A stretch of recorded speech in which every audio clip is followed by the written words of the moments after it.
Mature theme. Disclaimer, ये audio series mature themes, language और violence को कंटेन करती है जो सभी लिसनर्स के लिए सूटेबल नहीं है। पेरेंटल एडवाइस नेसेसरी है। ये कंटेंट एडल्ट ऑडियंसेस के लिए है और इसमें combat, blood, murder, potentially disturbing scenarios और स्ट्रॉन्ग लैंग्वेज इंक्लूड हो सकती है। अगर आप ऐसी कंटेंट से इजीली ऑफेंडेड या डिस्टर्ब्ड हो जाते हैं तो प्लीज ना सुने।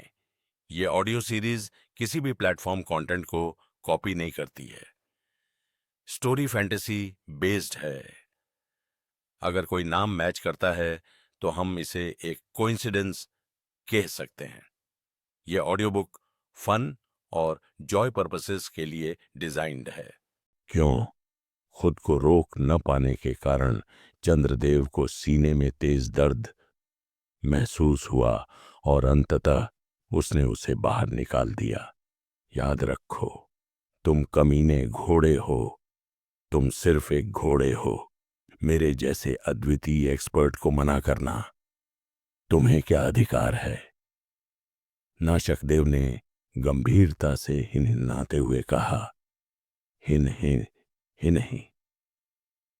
विपिन ने अनुवाद किया।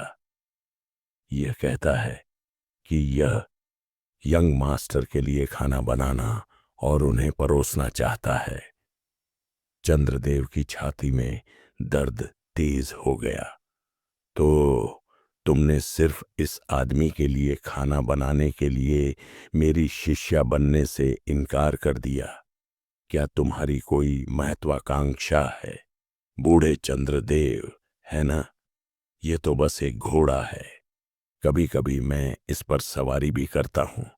चलो इस मामले को यहीं छोड़ देते हैं, विपिन ने बीच में कहा, ये देखते हुए कि नाशकदेव स्पष्ट रूप से चंद्रदेव का स्टूडेंट बनने के लिए तैयार नहीं था। चंद्रदेव को सांस लेने में दिक्कत महसूस हुई। तुम मेरे स्टूडेंट की सवारी करते हो? तुम्हें कोई शर्म नहीं है? कुछ देर सोचने के बाद उसने अपना सिर हिलाया। मैंने अपने लिए उपयुक्त स्टूडेंट खोजने में बहुत मेहनत की है। मैं कैसे हार मान सकता हूं? हालांकि अभी यह सिर्फ एक घोड़ा है, लेकिन एक बार जब यह उच्च स्तर पर पहुंच जाएगा तो यह अपना बीस्ट फॉर्म त्याग कर मनुष्य बन जाएगा।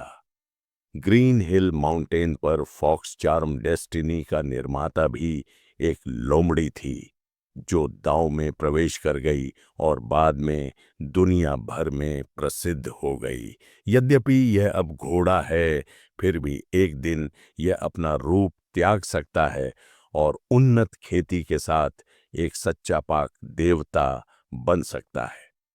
आपने खुद ही सुना है, एल्डर चंद्रदेव आपको स्टूडेंट के रूप में लेने के लिए तैयार हैं। यह बहुत सौभाग्य की बात है। जल्दी से अपना निर्णय लें, विपिन ने आग्रह किया।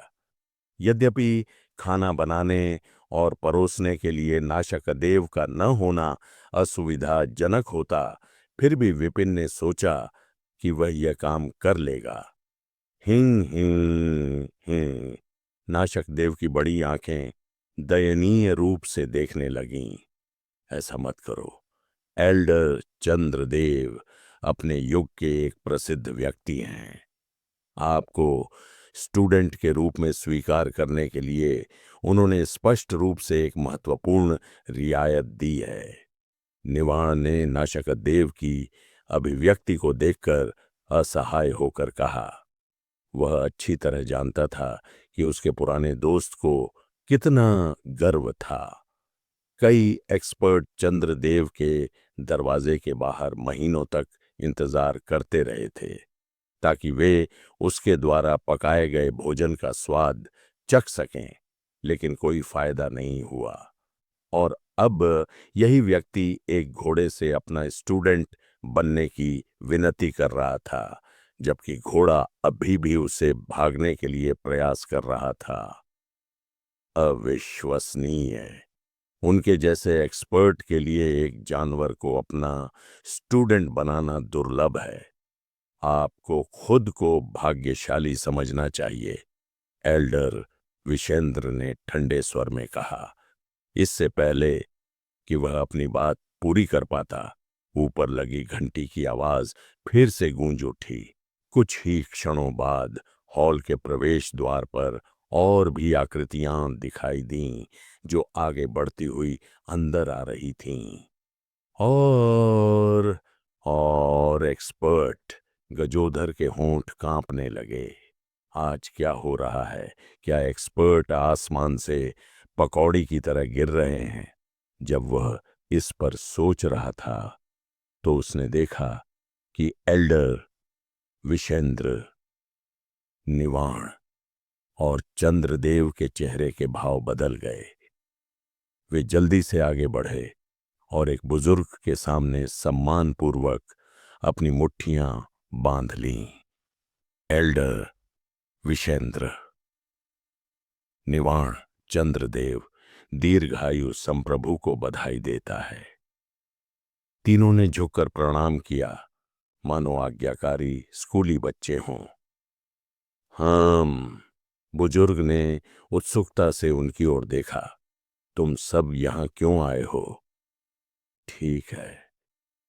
निवाण का चेहरा अजीब हो गया, क्योंकि वह समझाने के लिए संघर्ष कर रहा था। चंद्रदेव ने तुरंत कदम बढ़ाया। संप्रभु को रिपोर्ट करते हुए हम 7 खंड बग व्यंजन की तलाश में आए थे। 7 खंड बग। दीर्घायु सम्राट ने सिर हिलाया। यह वास्तव में आपके प्रयासों के लायक है। बोलते बोलते वह समूह के करीब आ गया। उसकी नजर गजोधर पर पड़ी। क्या तुम इस तलवार चाकू ब्रांच के हॉल मास्टर हो? हाँ, गजोधर ने तुरंत अपनी मुट्ठियां बांधकर अभिवादन किया। यद्यपि वह उस बुजुर्ग की ताकत के बारे में निश्चित नहीं था, लेकिन चंद्रदेव और अन्य लोगों को इस तरह से व्यवहार करते देखकर उसे लगा कि वह व्यक्ति दुनिया के सबसे ताकतवर लोगों में से एक है।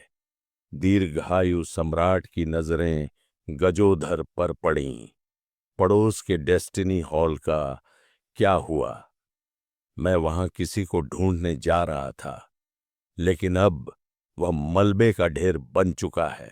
तुम डेस्टिनी हॉल की ओर जा रहे थे? गजोधर की पलकें झपक गईं। यह इतना जाना पहचाना क्यों लगा? उसने इसे पहले कहाँ सुना था? हाँ, दीर्घायु सम्राट ने सिर हिलाया। उसकी नजर दूर थी। चूंकि आप पास में हैं, इसलिए मेरा एक सवाल है। लगभग 2 घंटे पहले क्या कोई डेस्टिनी हॉल में मूल्यांकन कर रहा था? ए, गजोधर को बुजुर्ग की मंशा समझ में आ गई। ऐसा लग रहा था कि उसका उद्देश्य चंद्रदेव और अन्य लोगों जैसा ही था। यह सोचते हुए उसने जालंधर की ओर देखा, जिसने संकेत को पकड़ लिया और अनिच्छा से झुक गया। सार्वभौम को रिपोर्ट करते हुए, मैं जालंधर हूं, डेस्टिनी हॉल का हॉल मास्टर। 2 घंटे पहले मूल्यांकन किए गए सभी लोग यहां हैं। उन्होंने विपिन और उसके समूह की ओर इशारा किया। उन सभी को? दीर्घायु सम्राट ने अपनी उंगली हिलाने से पहले समूह को स्कैन किया। उनके सामने हवा में एक गोलाकार छल्ला दिखाई दिया। देवियों और सज्जनों, मेरे पास यह अंगूठी है। अपनी बाह में डालो और अपने द्वारा समझे गए भाग्य को सक्रिय करो। अगर यह मेरे भाग्य से मेल खाता है, तो मैं तुम्हें अपना स्टूडेंट बना लूंगा बा। सब लोग चुप थे। आज क्या हो रहा है? इस स्तर के एक्सपर्ट, जो सामान्यतः जेनिथ किंगडम में नहीं आते थे, अब शिष्यों की भर्ती के लिए कतार में खड़े हो रहे थे। इन महापुरुषों से किस प्रकार के स्टूडेंट इतने प्रयास के लायक हैं? चंद्रदेव, एल्डर विशेंद्र और अन्य लोगों ने असहज नजरों का आदान प्रदान किया। वे इस बुजुर्ग से परिचित थे, दीर्घायु सम्राट, अमर मंदिर का सेक्ट मास्टर। दूसरे स्तर की नियति में शीर्ष स्थान पर उसकी उपस्थिति ने संकेत दिया कि उनके द्वारा अस्वीकार किए गए शिष्यों की तुलना में कोई और अधिक प्रतिभाशाली हो सकता है। उनके दिल बैठ गए। सभी की नजरें एक साथ हर्यक अजातशत्रु की ओर मुड़ गईं। इससे पहले उन्होंने सामूहिक रूप से इस युवा प्रतिभा को अपने भाग्य के साथ असंगति के कारण अस्वीकार कर दिया था। क्या ऐसा हो सकता है कि उसका भाग्य दीर्घायु संप्रभु के साथ संरेखित हो? दीर्घायु सम्राट किस भाग्य की साधना करता है? चंद्र देव निवाण से चुपचाप पूछे बिना नहीं रह सका। निवाण ने याद करते हुए कहा, मेरा मानना है कि यह लाइफ और डेथ से रिलेटेड है।